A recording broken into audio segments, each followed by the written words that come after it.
Hello friends, आपल्या सर्वांची आवडती मालिका पाठ राखीन या मालिकेच्या आजच्या शनिवार 13 जूनच्या एपिसोडमध्ये एकानंतर एक जबरदस्त ट्विस्ट आले आहेत. मग नेमकं घडलंय तरी काय? तर फ्रेंड्स, शेवटी प्राजक्ताने चक्क चारुलताला दिलेलं वचन मोडलंय. चारुलताने तिच्याकडून वचन घेतलं होतं की जोपर्यंत पाहण्याचा कार्यक्रम होत नाही तोपर्यंत घरी येऊ नको. पण प्राजक्ताचा नाईलाज झाला आणि प्राजक्ताला घरी यावं लागलं. त्यामुळे चारुलता खूप चिडली आणि मग तिला ठणकावून सांगितलं, कमीत कमी किचनच्या बाहेर येऊ नको. पण त्याच वेळेस प्राजक्ताने या मुलाच्या आईला पाहिलं आणि ही मुलाची आई लालची आहे, तिला हुंडा हवाय म्हणून ती लग्न जमवतीये हे प्राजक्ताला आधीच कळलं होतं. मग प्राजक्ता स्वतःहून हे लग्न मोडणार का? आणि मग जर तिने हे लग्न मोडलं तर पुढे काय होईल हे सगळं पाहायला खूप मजा येणार आहे. मग हे सगळं नेमकं घडलं तरी कसं हे जाणून घेण्यासाठी हा व्हिडिओ शेवटपर्यंत नक्की पहा. फ्रेंड्स, आजच्या एपिसोडच्या सुरुवातीलाच सुलक्षणा आणि गुरुजी बोलत असतात. गुरुजी सुलक्षणाला म्हणतात, पण मॅडम मला एक शंका येते. भाग्यश्रीचं लग्न तर होणारच आहे, त्यात संशय घेण्याची काहीच गरज नाही आहे. पण जेव्हा तुम्ही आलोकसाठी प्राजक्ताचा हात मागायला जाल तेव्हा वैद्यबुवा आणि प्राजक्ता या लग्नासाठी होकार देतील का? मला याचीच काळजी जास्त वाटतेय. हे ऐकून सुलक्षणा खूप चिडते आणि त्याच वेळेस प्राजक्ता ही दारात येऊन उभी राहते आणि प्राजक्ताला या दोघांचा आवाज येत असतो. सुलक्षणा चिडून म्हणते, गुरुजी तुम्हाला नसत्या चौकशा कशाला आहे? तुम्हाला जेवढं सांगितलं ना तेवढंच करा, बाकीच्या गोष्टीत लक्ष देऊ नका. आलोक आणि प्राजक्ताचं लग्न कसं करायचं ते मी माझं पाहून घेईल. गुरुजी गप्प बसतात, पण प्राजक्ताने हे सगळं ऐकलेलं असतं. आणि इकडे अंबिका ही आऊट हाऊस जवळ येते. तेथे बाहेर 2 नौकर उभे असतात. अंबिका या नोकरांना सांगते, सुलक्षणा मॅडमची जी ऑर्डर आहे, जोपर्यंत प्राजक्ता या घरात आहे तोपर्यंत आलोक या रूमच्या बाहेर यायला नको. हे 2 नौकर हो म्हणतात आणि मग सुलक्षणा ही रूममध्ये जाते. तर रूममध्ये आलोकचं काहीतरी इंजिनिअरिंग सुरू असतं. खुर्चीवर बसून पाहतो, खुर्ची हलतीये, खुर्ची डुलतीये, हे सगळं तो करत असतो. अंबिका म्हणते, आलोक 5 वर्ष झाली या खुर्चीला, मी तुला किती वेळेस म्हणाले मी ही खुर्ची बदलते, नवीन खुर्ची आणूया, पण तू मला ही खुर्ची आणू देतच नाही आहे नवीन. आणि रोज या खुर्चीला काहीतरी होत असतंच, काही ना काहीतरी तू करतच असतो, तिला रिपेअर करतो, पुन्हा वापरतो.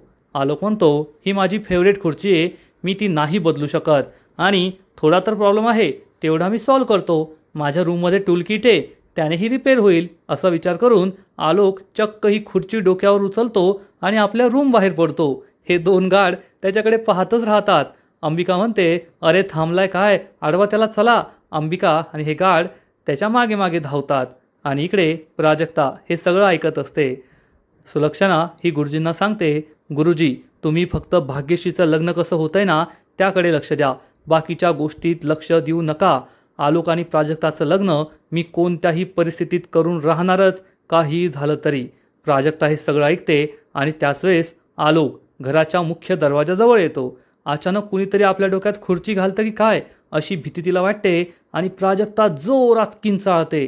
प्राजक्ताच्या किंचाळण्याचा आवाज ऐकून सुलक्षणाला मोठा धक्काच बसतो. आलोकला सुद्धा कळत नाही ही मुलगी का किंचाळतीये. आता आलोक ही प्राजक्ताचा चेहरा पाहत नाही आणि प्राजक्ताही आलोकचा चेहरा पाहत नाही.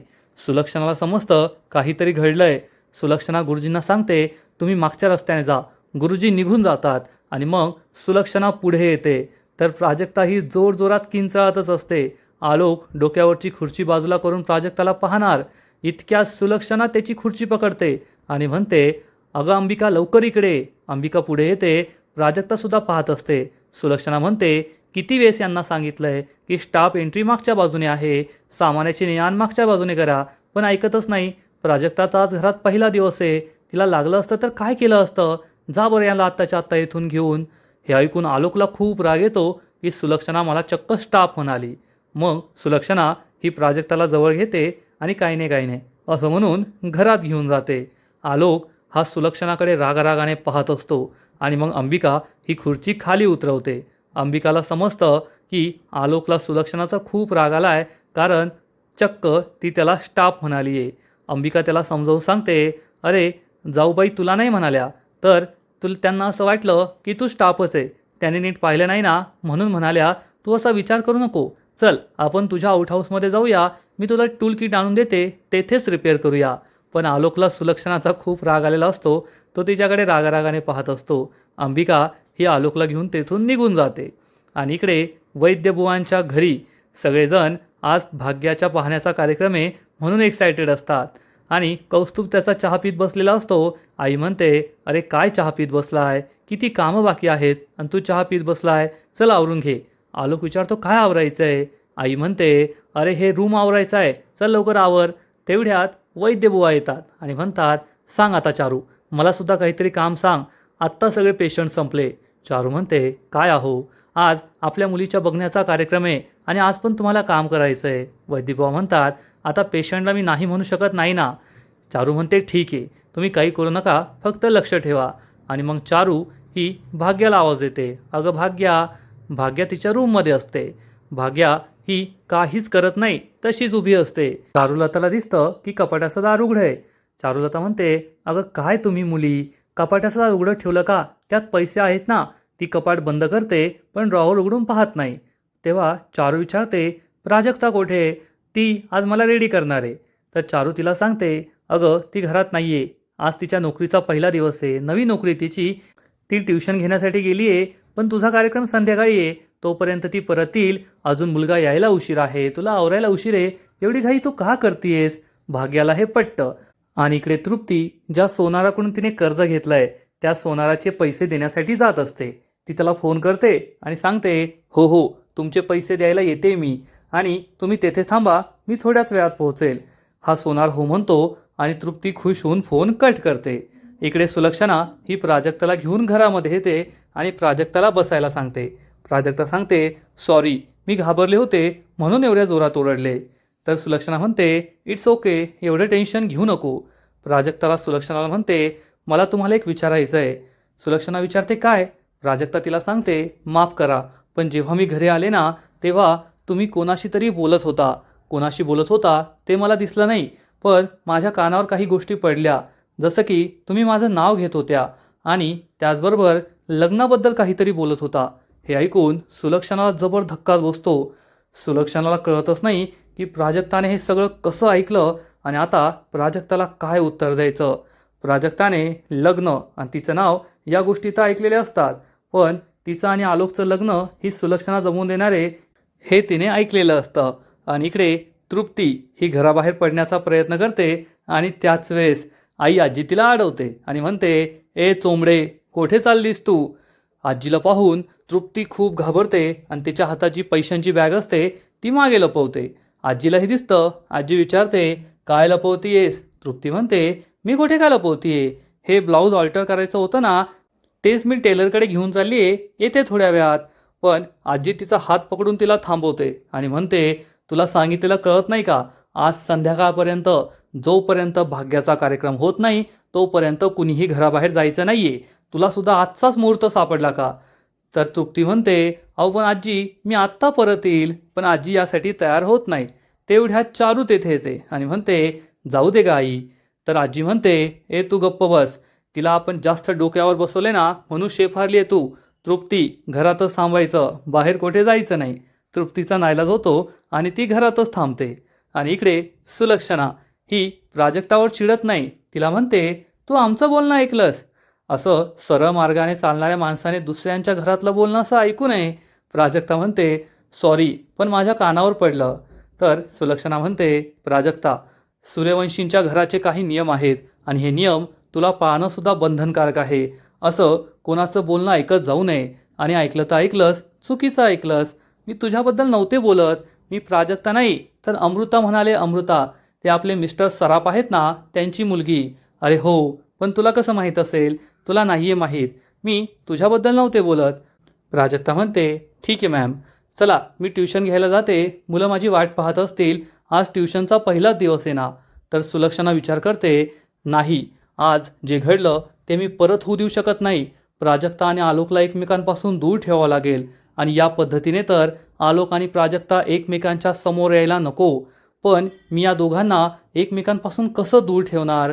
उद्याचं उद्या पाहता येईल, पण आज पुन्हा ही परिस्थिती उद्भवायला नको, असा विचार सुलक्षणा करत असते. आज प्राजक्ताला इथे थांबू द्यायचं नाही असं ती मनाशी ठरवते. प्राजक्ताला कळतच नाही की सुलक्षणा कसला विचार करते. आणि इकडे आजी ही चारूला विचारते, काय ग, त्या 2 सोन्याच्या नेकलेसचं काय झालं? खोटा नेकलेस गेला की नाही घराबाहेर? चारूला काही कळतच नाही. चारू विचारते, म्हणजे? तर ती म्हणते, अगं काल तुला ते 2 नेकलेस दाखवून मी उदाहरण दिलं होतं ना, ती अवदसा प्राजक्ता गेली की नाही घराबाहेर?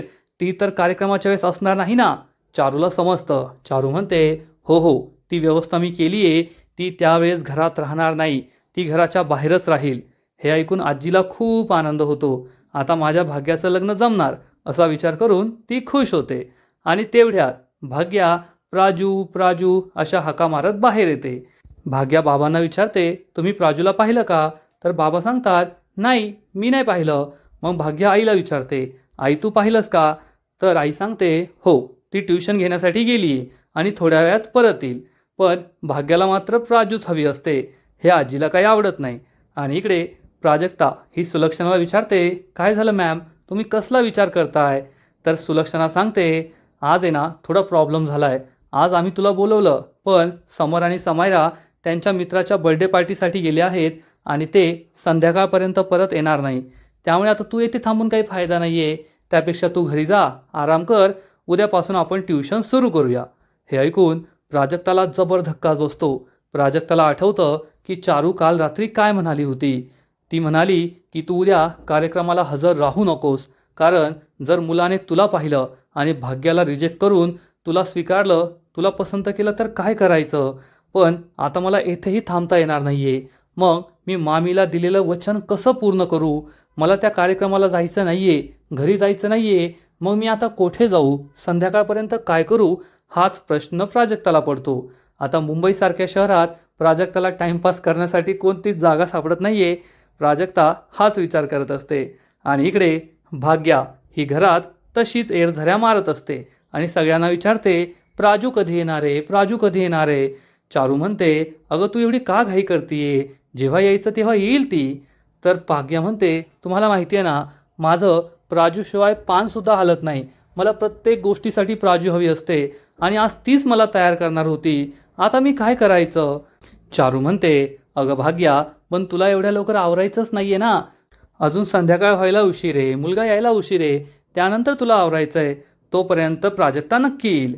तर आजी म्हणते, तुला कशाला पाहिजे ती अवदसा? भाग्या चिडून म्हणते, हे आजी तू तर गप्पच बस. नेहमी प्राजक्ताबद्दल वाईट बोलत असते, मी तिच्याबद्दल काही ऐकून घेणार नाही.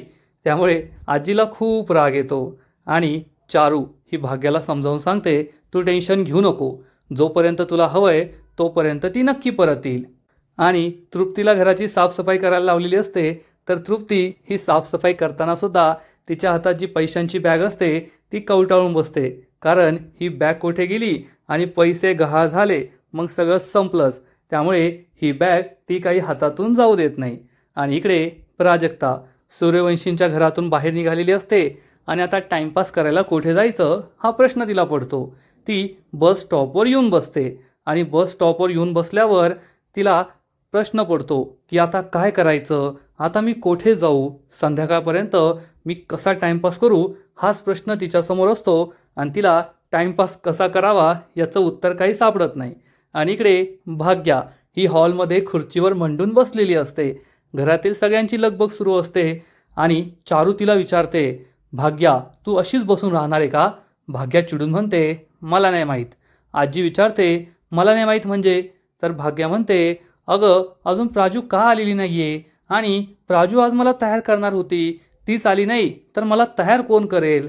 चारू म्हणते, तृप्ती करेल ना. आणि तृप्ती त्याच वेळेस तेथून सटकण्याचा विचार करत असते. तृप्ती म्हणते, मी? चारू म्हणते, का नाही? तू तिला आज तयार करायचं, छान तयार कर. तृप्ती म्हणते, हो करेल ना, खूप छान तयार करेल. असं तयार करेल की मुलाकडील लोक पाहतच राहतील. असं म्हणून तृप्ती ही भाग्याला आतल्या खोलीत घेऊन जाते. चारूला चारूची आई विचारते, खरंच वाटते ना तुला ती प्राजक्ता ती अवदसा घरी येणार नाही? चारू म्हणते, हो आई तू टेन्शन घेऊ नको, ती घरी यायची नाही. तेव्हा कुठे चारूच्या आईला बरं वाटतं की आता माझ्या भाग्याचं लग्न नक्की ठरणार, मला टेन्शन घ्यायची गरज नाही आहे. आणि इकडे प्राजक्ता ही अजूनही बस स्टॉपवरच बसलेली असते. आता संध्याकाळपर्यंत याच बस स्टॉपवर बसायचं असं तिने ठरवलेलं असतं.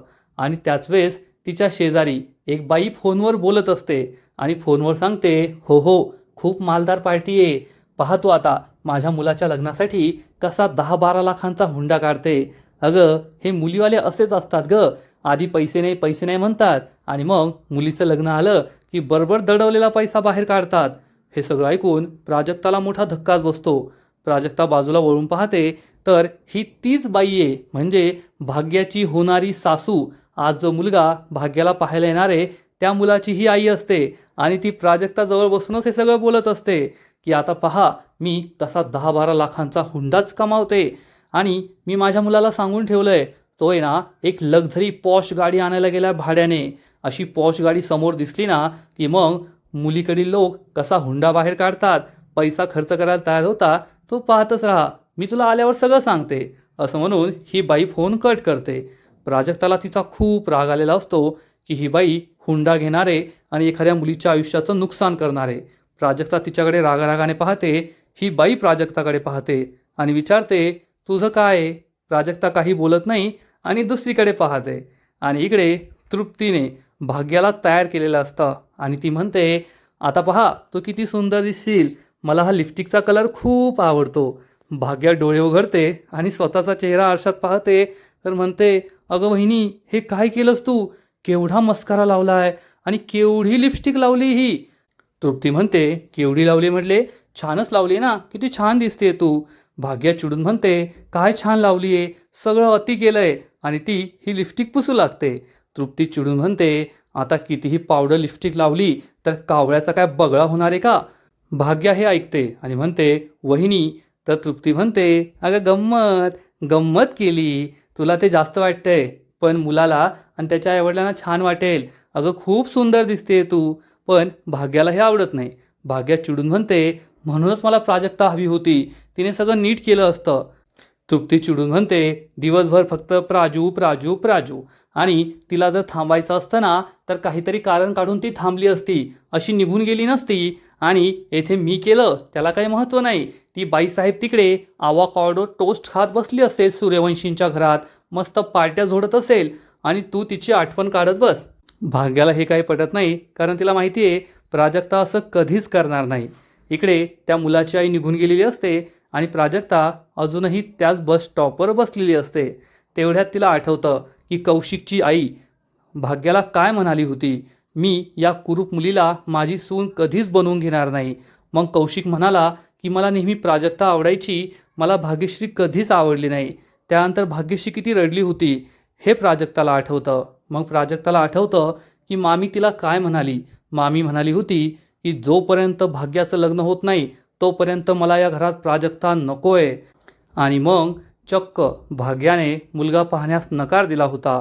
भाग्या आणि मामी या दोघी किती इमोशनल झाल्या होत्या आणि काल रात्रीच मला मामीने सांगितलं होतं की जर भाग्याचं लग्न जमायचं असेल तर या कार्यक्रमाला तू घरात थांबू नको, ट्युशनला जा आणि तिकडेच थांब. हे सगळं प्राजक्ताला आठवतं. प्राजक्ता खूप दुःखी होते आणि तेवढ्यात कौस्तुभ हा तिच्या समोरून त्या बस स्टॉप समोरून जात असतो आणि कौस्तुभला प्राजक्ता दिसते. कौस्तुभ गाडी थांबवतो आणि विचारतो तू येथे काय करतेयस, ट्युशन संपल्यान तुझ्या, चल माझ्याबरोबर घरी. तर प्राजक्ता म्हणते नाही मला थोडं काम आहे, मी तेवढं करून येते. कौस्तुभ म्हणतो अगं आज भाग्यासाठी एवढा महत्त्वाचा दिवस आहे, सकाळपासून तिने घर डोक्यावर घेतलंय, प्राजू पाहिजे प्राजू पाहिजे आणि तू येथे टाइमपास करत बसली आहे, चल लवकर. प्राजक्ता म्हणते पण दादा मी नंतर येते ना. तर कौस्तुभ चिडून म्हणतो तुझ्या कोणत्या कामाला असेल त्या कामाला गोळी घाल, चल लवकर माझ्याबरोबर घरी. प्राजक्ताला खूप टेन्शन येतं. मी मामीला वचन दिलं होतं, त्याचं काय करायचं, मी घरी गेले तर मामी खूप चिडेल आणि भाग्याला ती माझी गरज आहे. भाग्यासाठी जाऊ की मामीचं वचन मोडू, हाच प्रश्न प्राजक्ताला पडतो आणि आजचा एपिसोड येथेच संपतो. फ्रेंड्स, पाठ राखीन या मालिकेचा आजचा एपिसोड खरंच खूप भारी होता, खूप इंटरेस्टिंग होता. प्राजक्ता आणि भाग्या या दोघांच्या नशिबात आता पुढे काय वाढून ठेवलं आहे हे पाहायला मजा येणार आहे. आजचा एपिसोड तर भारी होता पण या मालिकेचा पुढील एपिसोड आणखीन भारी असणार आहे. आणखीन मोठा ट्विस्ट या मालिकेत येणार आहे. मग नेमकं घडणार तरी काय. कौस्तुभ हा प्राजक्ताला घेऊन घरी येईल, त्यामुळे मामी आणि आजीला खूप राग येईल. चारू चिडून म्हणेल तू मला दिलेलं वचन नाही पाळलंस, आता कमीत कमी किचनच्या बाहेर येऊ नको, किचनमध्येच थांब. प्राजक्ता हो म्हणेल आणि मग सगळं काही ठरणार. भाग्या आणि या मुलाचं लग्न ठरेल, सगळ्या काही विधी होतील, पण त्याच वेळेस प्राजक्ताला हौस येईल मुलगा कसा आहे, कोण आहे हे पाहण्याची. आणि प्राजक्ता ही पडदा उघडून पाहणार तर तिच्या हातून एक भांडं खाली पडेल आणि मग मुलाची आई विचारणार, आतमधून आवाज आला, आतमध्ये कोण आहे? प्राजक्ता ही डोकावून पाहत असेल आणि जर प्राजक्ताने या मुलाच्या आईला पाहिलं तर प्राजक्ताला आठवणार की ही बाई 10-12 लाखांचा हुंडा घ्यायचं असं म्हणत होती. मग नक्कीच प्राजक्ता या लग्नाला विरोध करेल, हे लग्न मोडेल आणि जर हे लग्न मोडलं तर मग चारू पुढे काय करेल हे पाहायला खूप मजा येणार आहे. पण आता प्राजक्ता हे लग्न काही होऊ देत नाही एवढं मात्र खरं. तर फ्रेंड्स, तुम्हाला पाठ राखीन ही मालिका आवडते का? नक्कीच कमेंट करून सांगा. आणि या मालिकेचे असेच नवीन नवीन एपिसोड, नवीन नवीन अपडेट सर्वात आधी पाहण्यासाठी व्हिडिओला लाईक करा, शेअर करा, चॅनलला सबस्क्राईब करून बेल आयकॉनवर क्लिक करा. म्हणजे पाठ राखीन मालिकेचे असेच नवीन नवीन एपिसोड तुम्हाला सर्वात आधी पाहायला मिळतील. खूप खूप खूप धन्यवाद.